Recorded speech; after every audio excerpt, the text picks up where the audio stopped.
Welcome to Behind the Knowledge, a best hour podcast where we dive deep into the lives and stories of inspiring coaches from all walks of life. The two hosts of this show are me, Pat Barber, and my good friend and fellow coach, Todd Acuto. Each week, we'll sit down with the most amazing coaches we can find, uncovering their unique paths, the challenges they've faced, and passions that continue to drive them. Whether you're a seasoned coach, an aspiring one, or simply somebody who likes listening to stories of how people achieve the success that they have, this podcast is for you. So sit back, relax, and get ready to be inspired by the powerful stories and insights from the world of coaching.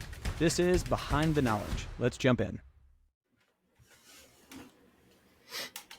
All right, we are back. Another episode of Behind the Knowledge. Back with Pat Barber, this time excited to have Mr. Adrian Conway on with us. We've got like the number of titles we've got that I would give for you. CrossFit Games champion, individual athlete, games athlete, or team games athlete, seminar staff member, affiliate coach. You've owned affiliates, is that right as well? I have, yeah. I co-owned one affiliate, Live in Victory CrossFit back in 2017. Man, and amazing voice father, of, super handsome, amazing husband. Like, there's a lot of other ones we could throw in here. Extraordinary, might be the nicest guy of all time. All of that is there, man. So honor to have you on, man. Super stoked to get a chance to talk to you. And really, what we want to dive into is your coaching journey. And I know you played collegiate sports, collegiate football, right? And I'm going to assume that you played a lot of sports prior to that. So I'd love to hear kind of that journey and when and where coaching jumped off for you and started within that journey. Oh my gosh, man, this could be a long rant, but I'll keep it concise and informative. I grew up playing all kinds of sports, of course. Had a real desire to be a football player, and I don't really know where that came from other than my dad was a big American football fan, right? Like, he loved at the time, the LA Raiders, and he really enjoyed watching Emmitt Smith run the football. So I would watch the Raiders and root for them and then be obsessed with the way Emmitt Smith ran the football for the Dallas Cowboys. And as I grew up playing soccer, playing basketball, playing football, running track, doing all these things, it got to the point eventually where I was in high school and I knew that my body type was designed to excel at a high level at football, not so much basketball. So It was going to be more of an uphill climb, I think, if I had tried to pursue that headlong. But, dude, to reference your question specifically more to coaching, is that my dad coached high school basketball from the time I was a very little boy. And it was a bit of a unique situation where we're from a really small town, and my dad always had this really unique ability to communicate with his players by using these 3, 4, 5-letter words that I don't use a bunch as an adult, but he would be like, "Hey, you dumb mother. Hey, you," like, and I kid you not, right? Like, I grew up in a household and with folks that would be like using language that I don't necessarily use, but he was very efficient in his speech and direct with his cues. So if you guys know who Bobby Knight is, you know who Bobby Knight, basketball coach? I got a good Bobby Knight story from when I was a kid.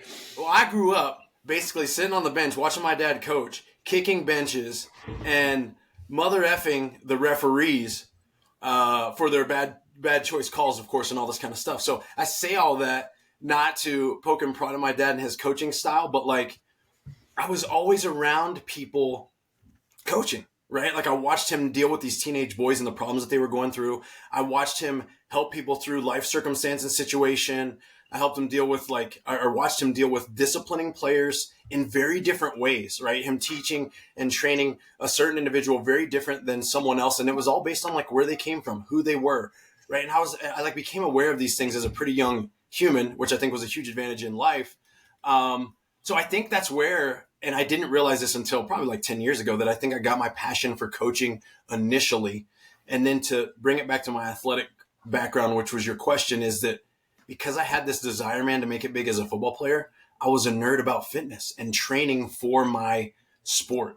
And I thought, well, if I'm not the best athlete on the field, if I can become the best player in the weight room, that'll have some transference. At least I'll win the opinion of the coaches by being the hardest worker. At least I'll win the trust from my teammates from being leading the example. And so I went down this rabbit hole of like how to train, what to do.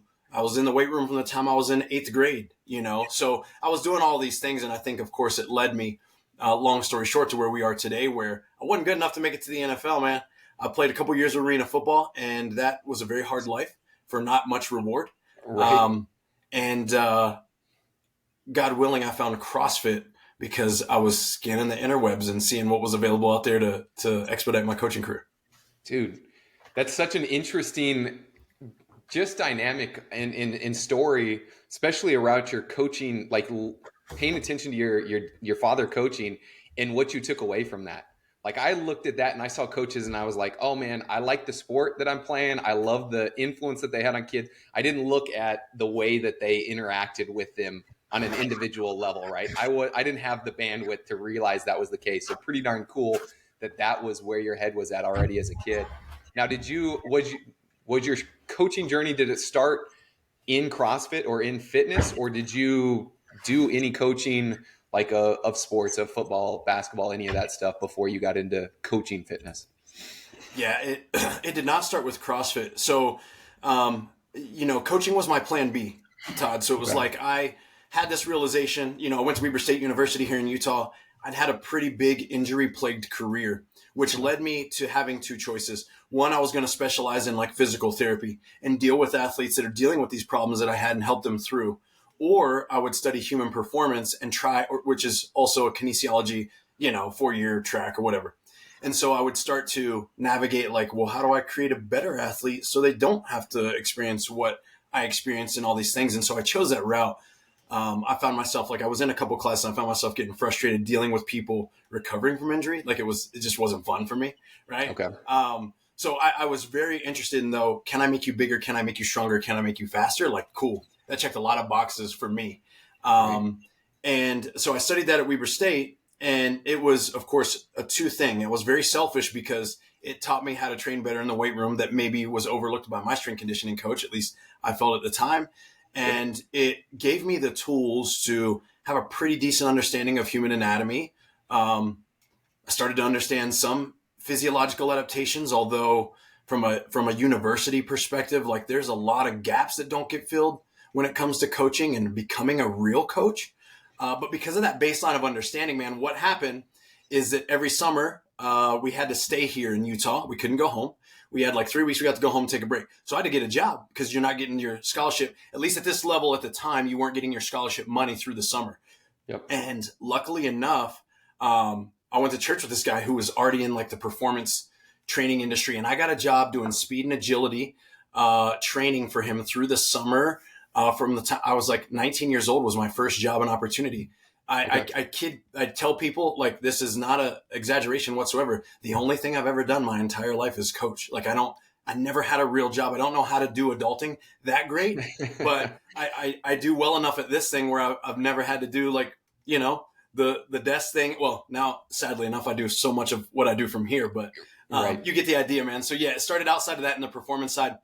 I never did coach though, football and basketball to the specific sport, except now that my son's 7. And so now I dabble a little bit in some of that. Oh man. Yeah. That's gotta be a lot of fun.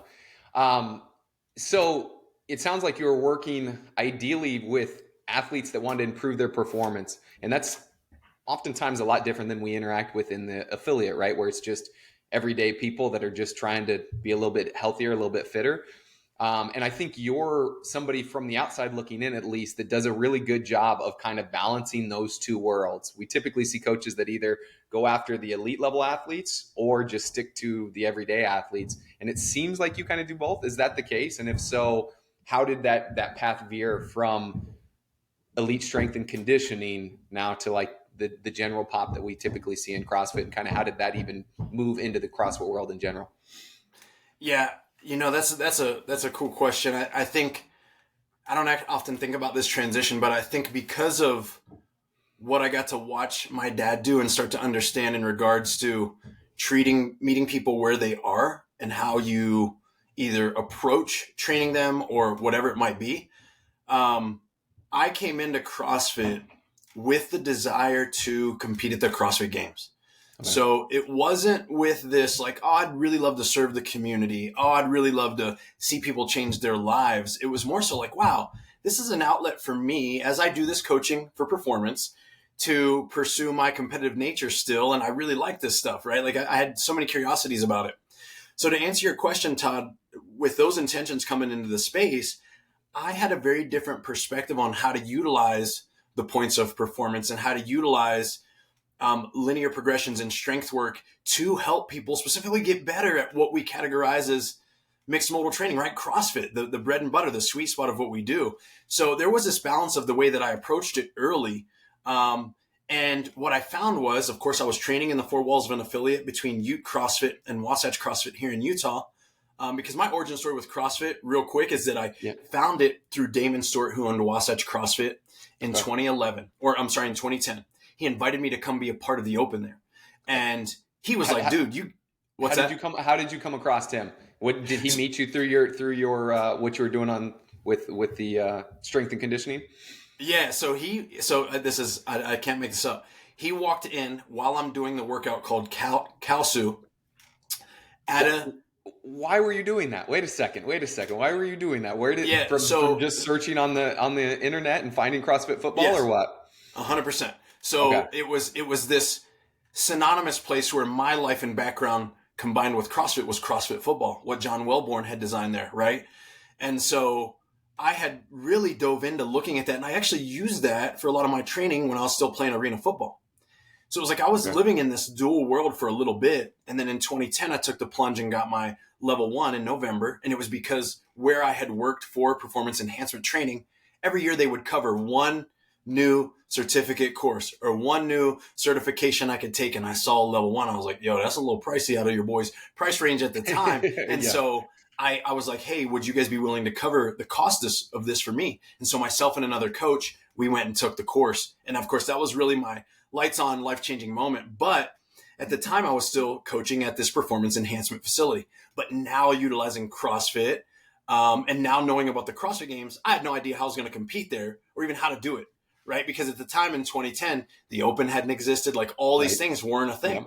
Yep. And so I'm training, though, and utilizing it as my own training. Whatever I was going for, it was a little bit elusive. And in walks Damon Stewart because he had curiosity to meet with my boss at the time he wanted to create what was called We Were CrossFit, a club that was a CrossFit club on a university that would allow people to participate in the methodology, maybe as a course, maybe as an elective course in the physical education. Like he had all these really cool ideas, I think far beyond their time, that he was already trying to execute. And anyways, he saw me doing this workout. He came in at the end and finished. He was like, oh, what were you doing? I was talking to him. I was telling him. He was like, oh, what was your time? And I kind of told him, and I couldn't tell you. I'm not even going to make up a time. I don't know what it was. But it was impressive enough that he was like, dude, you ought to come to my gym. And like, you got to come to my gym and check it out, man. The Open starts in like a month. This is what it's going to be like or whatever. And I was like, oh, okay, cool. I was like, I really wanted to learn about this stuff. I know about CrossFit. So, of course, we started to connect, and I start going there through the Open. But Damon connects me as I finished that season because I did well. I made it to regionals. I finished 6th at the regional, just outside of going to the games my first year. And Damon's like, look, man, Tommy Hackenbrook lives right down the street. You got to go train with this dude. Like, you need to be around other competitive people that can teach you to be competitive. And he played football like you. And so that's how I began to go down to Ute. And then I kind of lived right between Wasatch and Ute CrossFit. So I'd be down at Ute. I'd take on some personal training clients down there. And I would train there with the team. And then eventually I started coaching group classes at Wasatch first. So that was the first place I ever started coaching group classes for CrossFit. And to tie this back into where we were initially taught is that my vision of being able to teach people who directly paid me to come get better was mind-blowing to me. Because up until this point, my performance focus was I was dealing with collegiate athletes. Maybe their agent paid for their training. Maybe their parents paid for their training, or their coach made them come to training, right? So for me to be at a CrossFit gym and then people were like, hey, cool, yeah, we pay to come here. Coach, share with us all you know. Like, we want to get fitter. We want to get better. I was like, whoa, I like this. I like this a lot. Yeah. Dude, that's exactly the struggle I've always had with wanting to work with kids. It's like, if I can come across one that really wants it, I'll do whatever I can for you. But to coach a team or have teams come in and do stuff, and more than half of them don't really want to be there and aren't going to work hard, I just am like, I'm over it. Because I remember I was similar to you in the fact that, like, my athletic ability came from my ability to work hard, and seeing all the other kids that were naturally gifted that didn't work very hard. I was like, I don't want to work with those kids. Like that's oh not man. it. Yeah. It's hard. For lack of a better description, you want to punch them in the face. Yeah, 100%. Yeah. Now, what were some of the biggest like differences? Obviously, when you go in and start coaching group classes with everyday folks, but that are ones that are hungry and want to be there and are paying you to be there, like what are the biggest differences between that and the strength and conditioning stuff that you're doing? It's interesting because it's the same scope that I try to have, or same approach that I try to have now with athletes that come to me with the desire and the verbal commitment to, Adrian, I want to make it to semifinals. Adrian, I want to be a CrossFit Games athlete, versus those that come to me to enhance and improve their lifestyle or quality of life. Or they say, hey, I want to get as fit as possible, but I'm not as outcomes based as some of your other clients. And the difference, Todd, is that I try to understand, like, one, where they're coming from with their goals. And then that, of course, dictates the way that I treat them and the expectations that I help them develop for themselves. And also the way that I navigate things like, hey, they weren't able to hit the percentages that were prescribed on their heavy day. Or, they missed training because this happened in their life.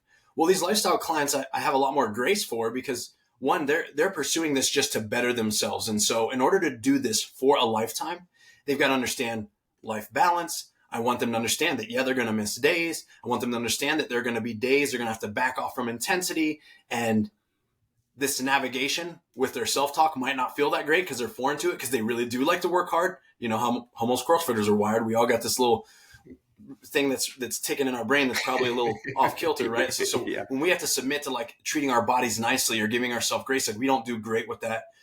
So I encourage, especially my lifestyle athletes, and speak with them about those points a lot when it comes to outside of the gym and cueing. In the gym, it's not much different, right? Yeah. Like in the gym, I'm still like, hey, drive your knees out, keep your weight in your heels, lift your chest. And then I can tell that they're struggling there, and I'm still like, now squeeze your belly down and lift your chest some more. And now, right? Like, so the actual cues and the relentlessness and the day-to-day is a little different. Now, what I'll say on the competitive side is that there's less grace, because I know what it's like to try to get to some of these levels these athletes are trying to, right? And there's this fine balance of making excuses versus having a rational understanding for your limitations. And so it's my job to kind of push on these performance athletes in such a way that they need to feel like I'm there to support them over their shoulder, and equally, I am pushing them to the next level of their performance. And my lifestyle clients are a similar way, with less of an urge on the over the shoulder aspect. And the push is more like lead, right? Like I want to be in front of them, showing them, I want them to follow me. But the performance athletes are paying me to push them there and take them there. So it's not like a bad description would be like, I'm throwing you on my back and let's roll. But right. Realistically, in my mind, that's how it's framed a lot of times. So I would say those are some of the differences. I hope that answers your question pretty good. Yeah, for sure. And it sounds like a lot of the things you learned from your dad is what you're taking with those performance athletes, right? It's the same way to hold them accountable, be there to support them, but hold them accountable probably based on what they need and what you get to know, like the more you get to know them, understanding what it is, what motivates them and what pushes them, which is really, really cool. All right. So you start coaching at an affiliate. What does that look like? Does that change? Obviously at some point it changes what you're doing with the performance coaching, strength and conditioning. So do you at any point go full time into an affiliate, or is it just still competing, or like, what's the balance there? Yeah. So the balance was really cool, because at the time, my competitive career, was good enough that I had people willing to pay me money or give me free products to support my training. So that allowed me to not feel so stressed to be a full-time coach on the floor 5 hours a day or whatever it might be. Yeah. And because of that, what I started to do was blend the two things that I'm most passionate about together. And the way that played out was that I essentially got to be a coach on the affiliate floor for traditional CrossFit classes. And I was probably coaching like 3 or 4 a week. And then we started a business within Wasatch CrossFit that allowed me to see local high school athletes come in that wanted to be performance-based athletes for their sport. So I was still getting to dabble with speed and agility development, strength training, all these things for youth that were coming up through the ranks in whatever sport, right? Wrestling, football, basketball, lacrosse, tennis, all the things. And I got to have a balance of that. And I did that for several years, man. And it was really one of the most rewarding and fulfilling spots that I ever was at in life. I was newly married. We had no kids. I spent a lot of hours at the gym. But it was like, I remember like feeling personally like, man, my cup was really full there from my coaching life because of me getting to pour into both sides that I'm equally passionate about. So I loved that time of life. And so how does that transition towards Seminar Staff, right? Because it's a couple years later. What was it? 2013, I think, is when you came on. Is that right? Yeah. So still pretty early in my experience, honestly. I was really, really blessed to have people looking out for me. And I say that in regards to Tommy Hackenbrook from CrossFit. For those listening that might not be familiar, he finished second at the CrossFit Games in 2009 to Miko Salo. And, a pretty fit dude, helped revolutionize in my mind, at least the way he trained. I know a lot of people don't know a lot of how he trained, but he really, because of getting beat by Miko in 2009, he transformed the way he decided to build work capacity. And I think it had a big influence on me and my success in the sport also. Well, yeah, go ahead. I'm curious on that too, because I'll tell you right now that I remember, I think it must have been from you that I heard that, what was it, like once a week or something, that you guys would like get on the rower and row for an hour. And I remember how much that blew my mind, where I was like, what are you talking about? That, that is so far outside of what we were doing in CrossFit at that time and what I saw anybody doing. And I just thought for myself of doing that, I was like, that would be the most miserable thing ever. And that was a staple of what you guys did, right? When I got coached by these turds, that hour-long row every week was like such a just slog. It was like, what is this? But this is terrible. The depth of value in that, though, right? The capacity that you gain is one part of it. The mental, stamina that you develop by being able to sit on that thing and do that for an hour, right? Oh, absolutely. Yeah, and so it was great, honestly. So yeah, we did weird things like that, right? We hiked a lot. We would get out in the mountains and do things that were more endurance biased, but it really came from the culture at our gym where like we were getting a lot of former collegiate based athletes that were like Division I basketball players and football players. So it was like we got into CrossFit and we were like, awesome, cool, 8 to 12 minutes. We can do that thing.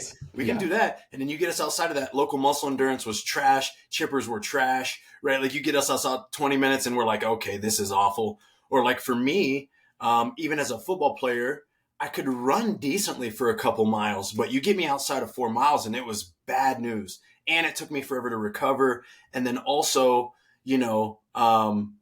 even rowing, you would assume that because maybe I was heavier and more powerful, I'd be good at. Again, you get me outside of 2.5 minutes on a rower, good night, right? Like form goes out the door. And also my pulling power just diminishes to nothing. And we talk about this and you guys are very familiar with it, but it's like we fell at the margins of our experience and we need to build specifically where we were weak, which was in those longer time domains. And what we found even through training other people is that it was such a common struggle. And that baseline of aerobic capacity that you can build by training for an hour straight, not at obscene intensities, but at steady intensities, and doing that week after week in a linear approach really can build you up so that after a few months of this, you don't have to do this that consistently anymore. You've got it in the bag. It's in your back pocket. It's very similar to training a skill. When you learn the ring muscle up, what do you got to do? You got to do it very, very often. If you got the pull-ups and the dips, well, you got to get the false grip. You got to get the transition, and you better be hammering that thing down. You better be getting coach feedback. You better be filming yourself. But then when you got it, it's right there. And so you just maybe got to touch it a couple times and you're ready to rock. So that was really key in my competitive background with training. And even Tommy was influenced by, different guys. There was a guy named Rob McDonald who oversaw our training as a team because Tommy didn't want to carry that responsibility all the time. And so he had a really strong influence on all of us as well with like some of the choices we made interval wise and endurance development wise. Now, he didn't know CrossFit the way we knew CrossFit, but the beauty was that we were the athletes participating in the methodology and we could make those comparisons and combinations where we needed to add in more skill development or, stuff that we knew were coming around the corner with couplets and triplets and CrossFit Games style testing. All right. So I know I asked this question before. Go ahead, Pat. I just have a question kind of about that kind of training. Where do you see that playing into normal people? Like where do you see those long efforts Because I've always thought of it as like a hierarchy of time, right? So like, what do you have access to? And, most people are getting in there and training 3 days a week. And is that worth their time to be spending one of those days doing a full hour workout, or is it worth their time more to do 3 12-minute Metcons, or like, and I know it's going to be individual, but like, where does your mindset sit around programming for normies? Oh man, that's such a great question. I appreciate you asking that. It's like this to me. If you got 3 days a week, you gotta do constant varied functional movements at high intensity, bro. Yeah. You gotta know where the juice is worth the squeeze and where you have the time. And to me, I want people passing through full range. I want them hitting some type of intensity that's pretty darn high on those days. And I want it to be not interfering with their ability to recover from it, but like that's where the dosing is going to be most beneficial for them to build fitness and sustain fitness. I literally had this discussion though with Doug Zarakis. We taught a level 1 in Boise, and he's like, "So what's training look like for you nowadays, bro? Like, what are you doing?" And I'm like, "So, man, to be honest, at 39, for me, it's like I really love to hit high intensity, and at some type of loading 3 days a week, maybe 4. On those other days, I really love to go 30 to 60 minutes." On ergs, maybe rotating through ergs. And it's not always steady state like this zone 2 thing that's really easy, but sometimes it's like undulating rates where it's like, man, 2 minutes hard, 2 minutes easy for 40 minutes. Like I love that because I can come out on the other side there. I got a great training piece in it. Certainly not a rest day, but my joints and my body feel better. So then on that next day when I want to go hard with loads, with squats, with jumping, with whatever it might entail, gymnastics, my body feels good about it instead of like, that 3-on-1 off thing, your boy can't keep up with that anymore. So I think from a Gen Pop perspective, though, Pat, it's like in an ideal world, if I could train people 5 days a week, man, they train hard really 4 days. One day in the middle might be that really long piece that they get to touch. And then it's so funny, man, because I remember Coach Glassman talking about like the optimal way to train an athlete that he would do if he had like this perfect thing, or if he had someone with $1 bajillion, right? Maybe training them in 3 different renditions throughout the day where it's like, a little interval piece, a little strength piece, a little like sometimes that's how my summer looks. And I love that so much because if I'm here with my kids, I got to wake up early to do a lot of work because I want to actually spend summertime with them. So I wake up early, work. Sometimes I do like a short little breather thing, not intensity, but approaching it. And then at lunchtime when I'm feeling fully aroused and like awake, I do some strength work. And then maybe if I have time, I do something before, after the kids lay down at night for bed. But those are like things that I dream up all the time. But to answer your question, I think you said this too. It's like it's very individually dependent.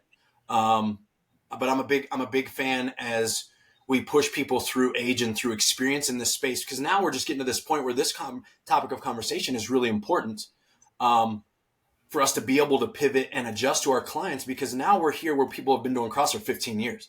People have been doing CrossFit for 12 years. And there are plateaus that we're reaching. There is mental burnout that we're experiencing with people. And then what do? Is they come to someone like me and they're like, "Coach, I noticed that you think things a little different." I'm like, "No, man, listen, I do CrossFit. I think I just prescribe it for an individual better than some other people do. Right. But like, I'm not doing anything new. And I'm not like taking away from what we teach and what we preach. It's just like, we gotta always be learning and evolving. That's all." Totally. I mean, it sounds, I feel exactly the same way in terms of like, it's in an ideal scenario, you're hitting like 3 days a week hard. You've got one long slow day and then maybe one heavy day. And it's like, if you're training 5 days a week, boom, like that's great. The reality is most people aren't doing that. We can't program quite like that for affiliates. And they're like you said, you got to look at where the juice is for the squeeze. And it's just these subtle arguments that people get in is like, "Oh, Adrian does it way different." It's like, no, he doesn't. He's just he does it really well for himself. Like if you could individually prescribe this, that's kind of how you do it. But I don't know. I love the topic of conversation, especially as we age and we do this for the time. But you see so many people burn out from just hitting themselves in the face with a board every day, where they're just like 12 to 15 minute Metcon every day. And you're like, "Whoa, dude." Like, or like 12, and then lift every day too. And you're like, "Bro, like how are you doing this? Like, you gonna die." Like that was what we did when we were competing, but you gonna die. Like, when I listen to what you say now and the way that you train now, and even what you did with Tommy when you guys were at the peak of, your games training and your team training and all that kind of stuff, it doesn't surprise me that you're still in the game and you're still doing it. And you're not like a lot of the other competitors. I'm not gonna say a lot, but some of the other competitors at that time that now, fast forward, are so beat up that they blame CrossFit and the methodology, and they're like, it's not right. They've got some flaws in it. You should do it this way because this is how I feel better. And you're like, no, it's the methodology's there. It's just how you actually apply it. And it sounds like you've done it a little bit more intelligently to where you can still do it the way it's written now and do it in a way that accommodates your body and where you're at in your journey and all the rest of that stuff. So it's always interesting when I see people or hear of people that have been competing and then they blame CrossFit for why they're beat up. Are you a CrossFit coach who's feeling stuck in their development? You're not alone.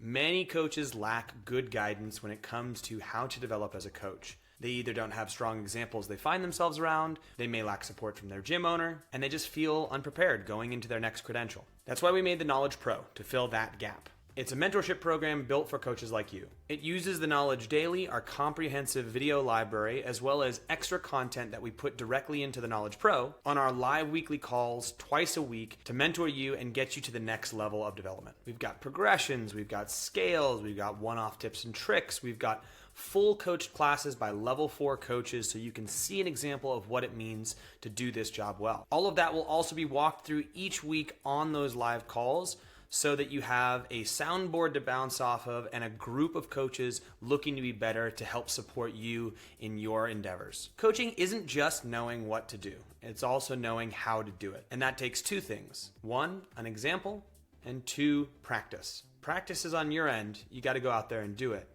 We can help provide that example and the support with the Knowledge Pro. If you want to know more, click the link below and give the Knowledge Pro a shot. I look forward to seeing you on one of the next calls. Right. Yeah. And if I can add to Todd, like, this clearly was not like, I wish I could say it was just like my wisdom that allowed me to unlayer these elements of practical, knowledge, but it's not. It's like I made some really stupid choices, right? And like I got this shoulder thing, or I partially tore my pec 3 days out before regional in 2014 when I thought I was the fittest I'd ever been in my entire life. So it's like there's so many mistakes that I made through my competitive career, through training, even through coaching, that now I really want to help people navigate, right? And like you were saying, Pat, it's like people go on 10 to 15 minutes, like absolute balls to the wall, crazy intensity, plus a strength piece, plus this, plus that. It's like, and then they're like, man, I'm burnt out on CrossFit. I need to change. I'm going to go do this and I'm going to go do that. And I'm like, cool. The truth is that you actually weren't doing CrossFit. Yeah. You were doing this other thing that you thought was CrossFit, right? But it's a very different thing to try to, and I shouldn't even pigeonhole it in a way that it can be so easily defined by programming. Yeah. But it's one of those things where people are under this, impression that, and I was too. I love to work hard. I really do. I love to look back at myself and say, like, there was no stone that wasn't turned over to maximize what I'm trying to become. Right. That was always one of my greatest fears as an athlete. I'll never forget this, and I know I'm ranting now, so I apologize. No, but I'll never forget this one time I was a teenager. My dad, I was playing PlayStation 1. Yeah, that's right. And I was playing some game, and it was a day I didn't have school, but it was like in the spring, decent day outside, lived in central Pennsylvania. And my dad was like, hey, did you go play basketball at all today? We had a basketball hoop in our driveway. And I was like, oh, no. And again, I don't think this is a moment in his life that would ever stand out at any time. But he started to walk down the hall. He didn't really say anything to me directly. He started to walk down the hall and he said, you know what you got to do to be where you want to be. And then just kept walking down the stairs. And like in my mind, I was like, what a jerk, right? Like I put the PlayStation down immediately, got my shoes on and went outside and started putting up jump shots. And it was like that mindset is exactly what I bring into everything that I do. I know what I have to do to achieve my goals. The question is, do I want to do it? And so because of that mindset, there's 2 sides of it, right? I can sometimes bite off more than I can chew physically. Like I try to treat myself like I'm Superman. I'm just going to, I know what I got to do to be where I want to be. What's Rich doing? Like beat myself up doing the thing. And it's like, oh man, come on now. You got to still have that wisdom to apply it. And so that's where I try to step in with my coaching now is I want to find those athletes who have that same, what I'm going to categorize as disorder as I do. Yeah. And I want to help them walk the line of optimizing their performance, showing up their very physically best and not be run down and beat up. Yeah. It's so interesting, like how your father, that walk away moment for him is like, that was such a pivotal moment for you, and it sits so heavily in your head. I mean, and the status our parents carry in those places really can set us on one direction or another. I had the flip side of that. Like I always had the one who was like, oh, whatever you want to do. Like, just, no, you do you. Like, you're great already. Like that was my entire upbringing was, hey, you can't do any wrong. You're amazing, blah, blah, blah. You're super special, da, da, da, da, da. And so like, I don't feel like I ever hit my actual potential. Like I never did the same kind of work. Like the closest I think was when I was training for a team with Brute. And I was just like, this is miserable. And I've invested so much of my life into it. And it was great physiologically, but I just don't have that. So now I work with my kids and I'm like, okay, well, how do I not give them what I had? You know, how do I wait for those moments that like they're about to do something and I go, hey, just like what you said is like, yeah, you know, what you know, put the effort in where you want to be to do what you want to do. And I'm just like, well, shit, I'm going to be looking for those moments, those pivotal places to like drop those little nuggets. But yeah, it's fascinating to see how we diverge. Yeah. And how those little things can be so impactful. Yeah. I know we went off topic here, but I want to bring it back. So how does this transition to your desire to get on seminar staff, you getting on seminar staff, and in your coaching journey there? Boy, we really veered strong from the course there. But it was good stuff. So Tommy went through the process of trying to get his level 2 back when the level 2 was like the level 4. Yeah, okay. That's okay. Yeah, buddy. Yeah. And he was like, yo, what's that? I think I was there at his level 2. I believe it. I mean, you know, hey, the crew wasn't big at that time, right? Like everybody knew everybody. And long story short, though, Tommy had gotten reached out to. I think maybe Dave pinged him and he was like, hey, man, if you have any trainers or anything, like we're trying to grow seminar staff, like we're looking for some folks. And I think he was encouraging Tommy to maybe dip his toe back in it. But at this time, Tommy had like 2 locations with Ute. He had his 2 kids. He's trying to balance all these things. And he was like, bro, I'm not good at this lecture thing. I can't do the level 2 thing. Like, there's no way I'm going to put myself through getting ready to do this so I can improve to do the thing. And he's like, would you ever want to do that? And I'm like, do what? And he's like, well, you know what the red shirts do at the seminar that you took. And I was like, well, absolutely. I was like, but how do you do that? Like, how does this? And he's like, well, I think they're looking. You would need to go through this process. You got to get your L2. At the time when I came through, it was the CCP, right? Yeah. Coach development course. Coach's prep course, CPC. Oh, yeah. Coach's prep course. Yeah. Yes. So it was the coach's prep course. And so I took that. And then he was like, and then you're going to have to do some interning and see if you make the cut. But that's the way the bridge was built for me to be in contact with Dave, to begin the internship process. Essentially was, hey, cool. Tell Adrian to take this course, show up and take this course. I went out to Aromas, took it. Hollis, Miranda, Austin McGeebing. Who else? I think that might have been about the crew. There might have been one more though. He might have been me. No, I don't think it was because I think I'd have remembered you. Like, I already knew you. Yeah. What's that?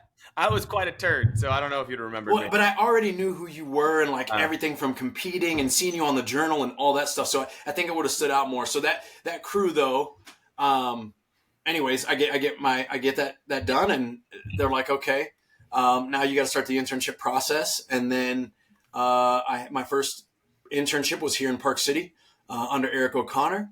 And then my second was in Florida under Chuck Carswell. And then my third was in Texas, in Austin, Texas, with Sheree Chan.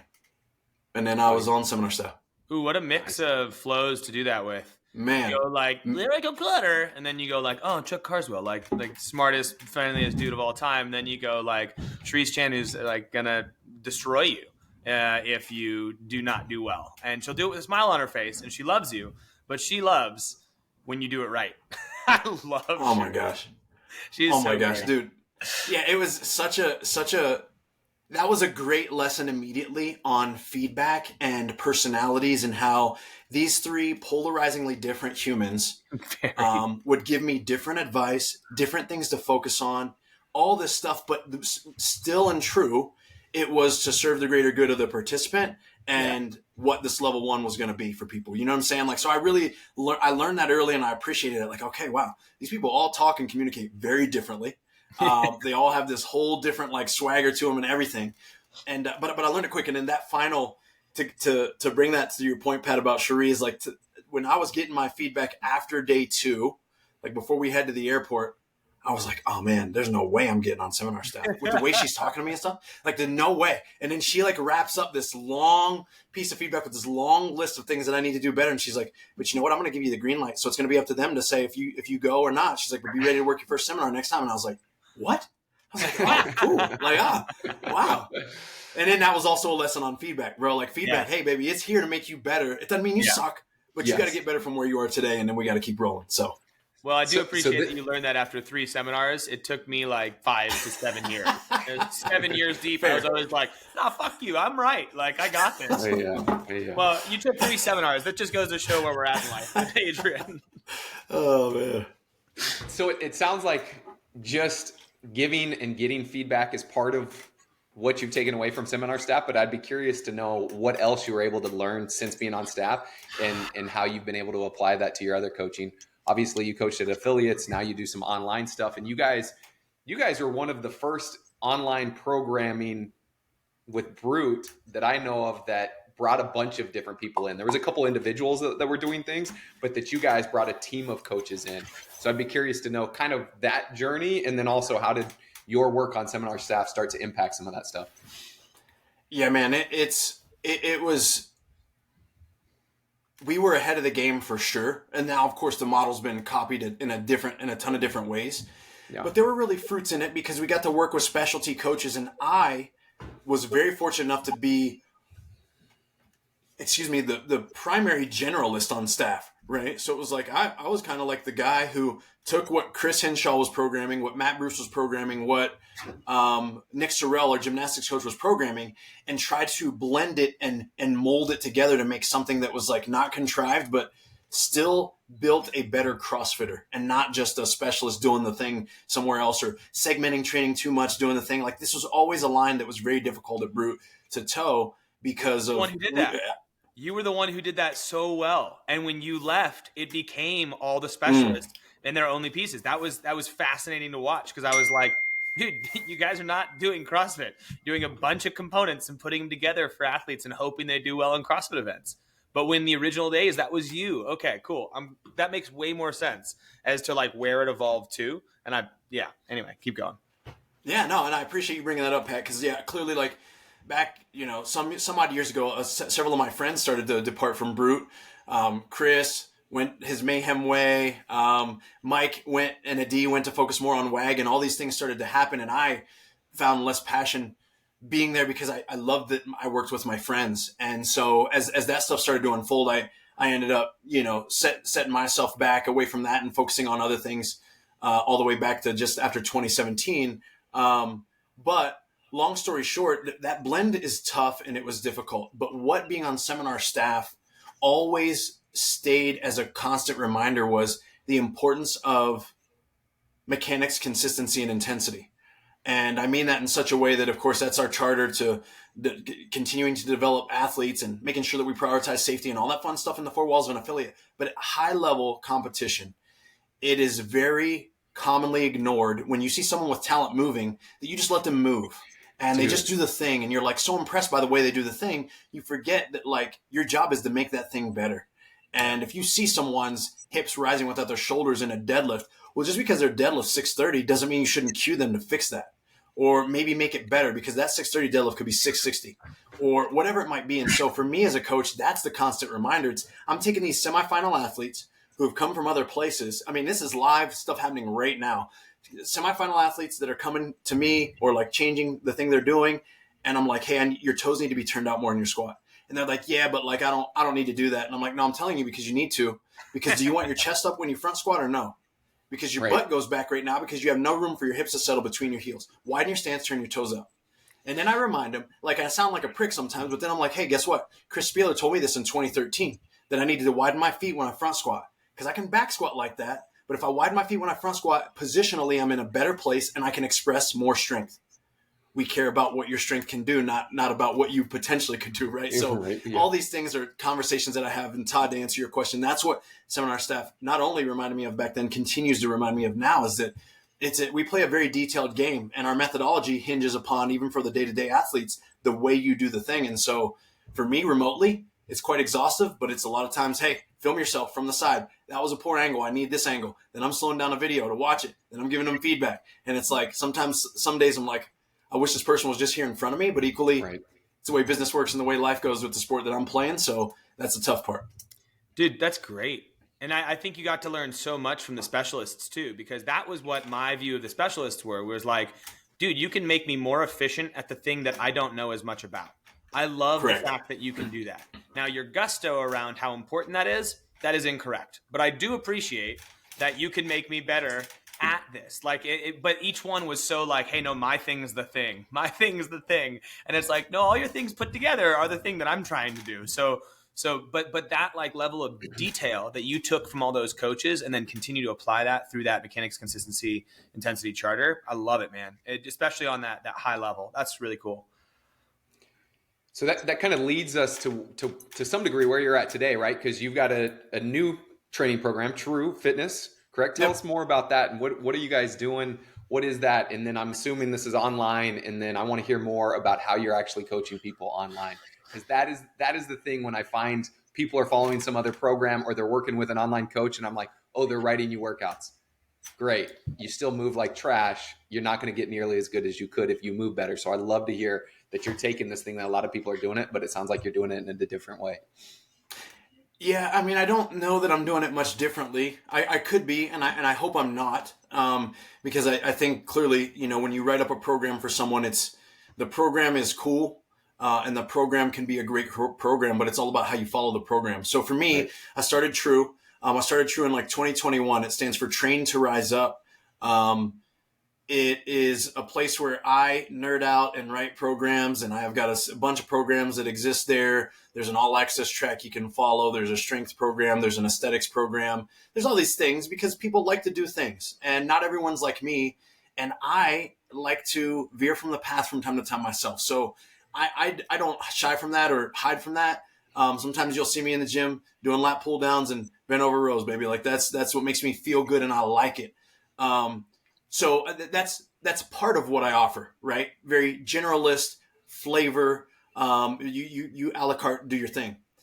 I do partner with other specialists here locally, and that was originally part of my big desire. I have a guy named Sean Waxman who has been around for a very long time in the CrossFit space. Like he was at the 2008 CrossFit Games, I believe. Yeah, because he was not competitively, he wasn't there competing, but as a coach, because he was coaching Olympic weightlifting, and he was like, wait a second, there's a methodology where people do weightlifting, and they want to actually learn how to do this stuff, and they're grown adults that for no reason want to learn how to snatch, clean, and jerk. He's like, I need to go watch this because these people are going to be my clients, right? Like, so he knew that and has been around for a long time, but he's an OG of the arena of our style of training. And he moved to Utah not long ago, and he does strength conditioning work for like a couple high schools here, and he recently just wrote a book, actually. Did you really?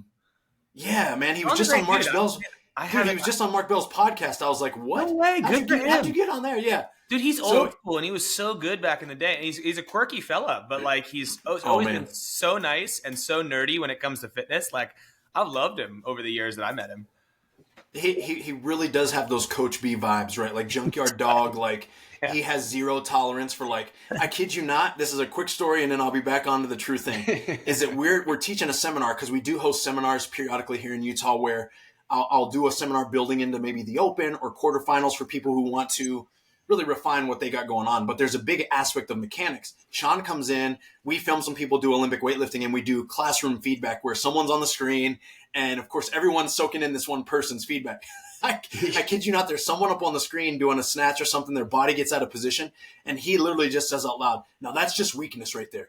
And like the room is silent and everyone just starts dying laughing. Luckily the person was like really cool with it, but it was literally just like, yeah, you're just, hey, I would tell you to do something better, but you're just too weak to do that thing. So you need to just go back down and wait and do it better right there. So it was just like that kind of thing for me is like that, I love that stuff. Yeah. So I brought on Sean Waxman and I work with him, and he does a lot of our in-person stuff. So anytime I get active in person and I need another coach there for feedback with barbell cycling, Olympic lifts, he's my man. Sheena Hammer was a Division I gymnast here at SUU, Southern Utah University. And her coach actually was, or I'm sorry, her husband was actually my position coach my final year at Weber State, which is how I met her initially. And she has competed at the CrossFit Games on a team a couple times, and I think she'll go back this year between 40 to 44. So she's still in the thing and doing the deal. But again, she specializes in areas that I don't, and areas that I can overlook when it comes to being technically proficient as a gymnast specifically. And then it's myself. So us three. And then recently, this is a new relationship, but there's a guy in South America. His name is Luis Casali. He's on seminar staff for CrossFit's Olympic weightlifting courses. And he's done some masters. He's worked with some masters that have made it to the games, and also some semifinal athletes. And so he's more of someone that I just recently started to work with that will also start to see some one-to-one clients that we deal with competitively. So he'll oversee a program that I have called True Competitor Elite. This is like our hybrid model where they get video feedback on movement. They get weekly check-ins, but they don't have one-to-one design. So it's like a tiered step up from our just regular competitor track. But yeah, man, those are programs that I do. We have a lot of different tiers, Todd, in regards to the way that we do it. One-to-one is clearly our most invested and most probably, my main focus as a coach when I oversee the programs, like my main focus is a lot of the one-to-one clients. And then you work with them specifically. Is that right? I do. Yes. Okay. Not all, Yep. right? Not Yep. all, because Yep. that's not scalable. Right. And that's why I have someone like Luis who now has the desire to be a true one-to-one program design, lifestyle connection, on the camera, willing to give feedback type guy. Because coaching is his job, right? And so that was important. A lot of the other coaches that I work with, their full-time job might not be coaching CrossFit. That's his full-time job. And that's what I was kind of looking for someone that also still had the space in their life or desire to do this remote thing.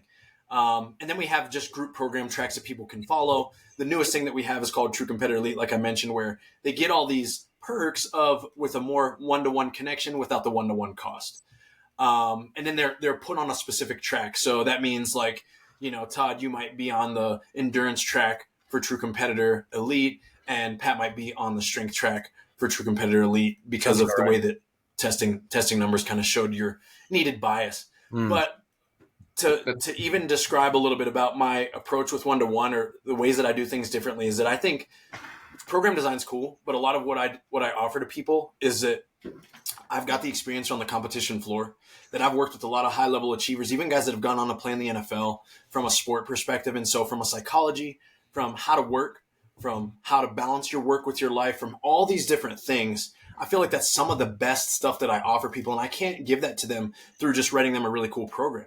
I've got to connect with them. So like I spend time right here in front of this thing, standing, walking, moving from side to side, trying to keep my body moving as much as possible. But like, this is where I am a lot of the day, and watching feedback and giving feedback. And now here's what I hate. I hate typing feedback. So a lot of time, because I feel like I give them more of me, I just hit the record button and I just ran on like where their hips are and get to talk to them in front of the camera. So yeah, I'm not podcasting all day, but I feel like I am sometimes because that's where a lot of my feedback is given.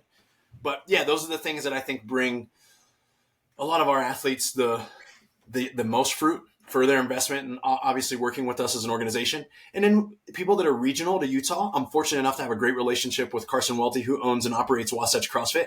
And I still go over there once a week, every Friday, when I'm not on the road or catching a flight out of the city. People come and throw down. Typically there's anywhere between 6 and 12 people that roll in, and we get after it, and I get to coach them in person and still do the thing my most favorite way to do it. Hell yeah. Hey, please tell me you found Loom as a program. Absolutely. All right. 100%. Just making sure that's how you're recording, because that's right. I abuse it. If anyone out there does any responding to vast amounts of stuff, it's a video recording tool that you just hit record. It records your screen. You can talk through it and you see your face. And then it sends you a link that you can just right away. It's baller. So amazing. Yeah, best thing ever. That's awesome. Yeah, that was the next thing I was going to ask you, is if you still get the chance to coach in person outside of seminars for staff or seminars that you guys host. And it sounds like every Friday you get a chance to do that, which is great. Cool, man. Now, so you mentioned you're 39. Any chance that we're going to see you back on the competition floor at 40? You won at what, 35, right? Yeah, I went at 35. I finished third when I was 35. It was fun. Okay. Are we gonna do it? Yeah. Are we gonna do it again? Any chance that as you bump up to that next age range, you're gonna throw your hat in the ring again, or what? I don't know. Sometimes I have these visions of grandeur when I'm just in my garage, and then sometimes that's about as far as it goes. You know what I'm saying? Like I'm like in there grinding. I'm like, man, I could do this again, baby. Like, and then I'm like, do I really want to do that again? I don't know. Those sacrifices are so much. I can only imagine. Yeah. And it ebbs and it flows because part of me is like, man, now my kids are a little bit older to like maybe they would enjoy watching me compete, even if it was at the, wherever the Masters games are, like even whatever that is, like maybe they would really enjoy that or like want to go do it. I don't know. They might think it's stupid. Who knows, right? But it's like part of me brings that intrinsic motivation is like maybe if I felt like they thought it was cool or, I don't know. I do think that I would compete again. It just really depends on how things line up. And to be honest, with my job being the way it is now, it's like my responsibility through those important weekends like quarterfinals and semifinals if they're online, like all these different things. Like I have to be in a different space mentally to support and serve my clients. And that really doesn't give me room to say like, cool, now I need these 2 hours for me. You guys watch me do this workout. Because for me, like this athlete brain that I have and then this coaching brain that I have are very different. Like as an athlete, like I'm reckless and kind of like, stubborn. And then as a coach, I'm like, hey, you can't be those things, right? Like you can't be those things. Calm down. Let me help you. What's that? As a coach, you're like, hey guys, don't be reckless and stubborn. Nice. Yeah. Right. Exactly. Yeah. Like so it's like these polarizing things. So Todd, that's a hard part of it for me because I thought about it last year. Just throwing my hat in the ring in regards to like doing quarterfinals and stuff. And then I was like, man, I don't know. I got like 8 athletes right here that I've got to coach through these workouts. I don't know if I have the bandwidth to experience them myself personally and get them to where they need to be. Yeah. So it's tough and it's a hard thing, but I can still do the workouts and just maybe not submit them or, line up beside some of my athletes and, still bury them in a couple workouts, if it's just my flavor. So I can keep my pride there a little bit, but I don't know if I could do the thing with like three of them in a day. I'd be getting buried by those guys real quick. So one a day, and I'll just pick them. I'll pick the one. I like those odds. Love it, man. Yeah, that's awesome. Well, cool, man. There's so much more.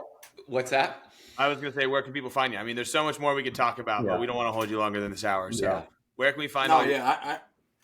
Well, I appreciate it. I love chatting with you guys. People can find me, truefitness.com, TTRUfitness.com is our website that they can go and browse and like get an idea of at least the flavor of things that we have to offer and kind of who I am and what I do and all the things there.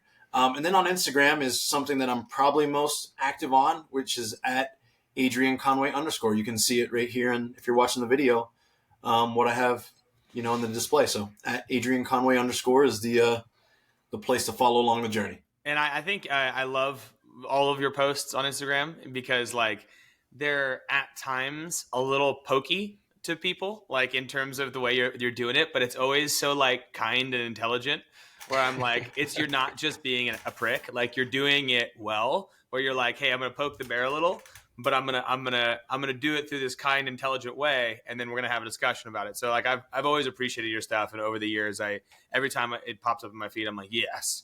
I'm just nodding my head along like, hell yes. I appreciate you, man. I appreciate you saying it in that way too. 'Cause it's exhausting sometimes, you know what I mean? Sometimes I want to say things. My poor wife knows. Yeah. Although I even edit the way that I express things to her, but I'm like, hey, I wish sometimes, this sounds bad, but I wish sometimes one of my goals wasn't to be so spiritually sound so that I could just rip it. I could just let it go sometimes. I just want to, but I won't do that. Prove how right I am and how wrong you are, right? or go back to your first mentor, the first one you saw, you dumb motherfucker. Like, thank you. Yes. That's where you want to go. Yeah, that's exactly where I want to go. Right under there. It's strongly ingrained in my DNA, Pat. So yeah, it's a constant fight internally for your boy. But hey, we win most of those battles. That's what matters. But yeah, thank you, man. I appreciate it. Of course. And what I would say though is that like people don't hear that well. So like, the real honesty is like even when you do that, you're only going to get people on your side rah-rah, and people on the other side are just going to fight you. So it's the way you do it is more effective in the long run. Just because you have more access to eyes, more access to communication. Like as much as you want to say, you dumb motherfucker. That never works. It never works. As much as you're like, they're so wrong. Watch this. I'm going to say this and I'm going to prove it. It never works. Watch this. Especially online, right? So, heck yeah. Oh my gosh. Especially online. Thank you guys. Yeah, man. I appreciate it, dude. Thanks for taking the time. Yeah, I appreciate both you guys. Hopefully I see you on the other side wearing some red shirts and doing the thing together soon. Yes.